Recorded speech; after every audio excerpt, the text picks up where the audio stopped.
Want bluebirds in your back porch? You want bluebirds in your backyard? Well, here we are in my backyard, folks, and just a quick review of the homegrown cedar products from Lowe's. I just picked this up for $13.99, as a matter of fact.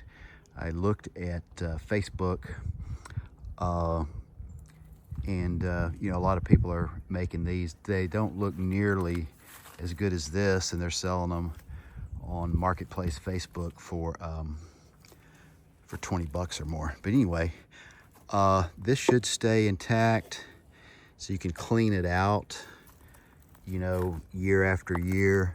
Notice how there is one, can you see that up there? Yeah, one screw in the back. So they give you a hole in the back.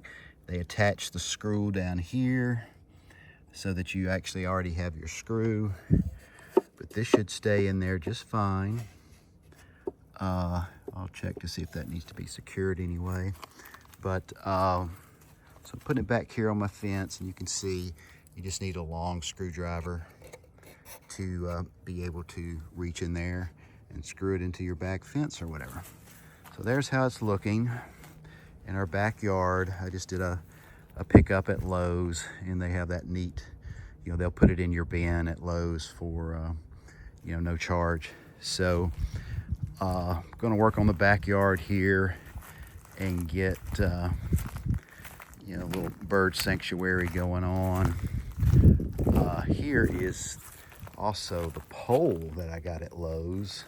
It's a little bonus edition here for the bird feeder. Looks like we need to get some more bird seed out here.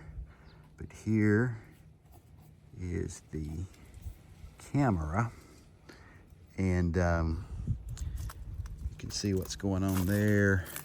Solar on the roof. So yeah, this is hooked up to Wi-Fi, and you can see the birds when they come out here. These are these little solar lights I picked up.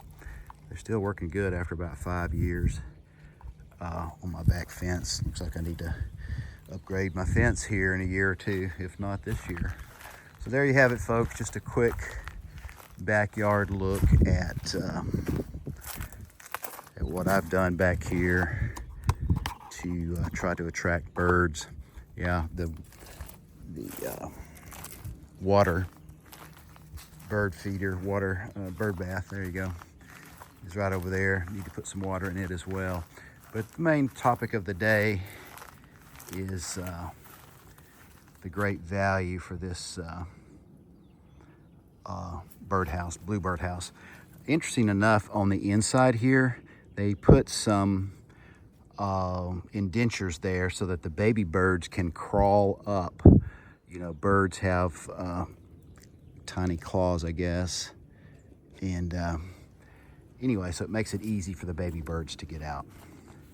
And that should be safe from squirrels there. All right, thanks, folks. Thanks for watching Rod's Random Reviews. What do you do for bluebirds in your backyard? Take care, y'all.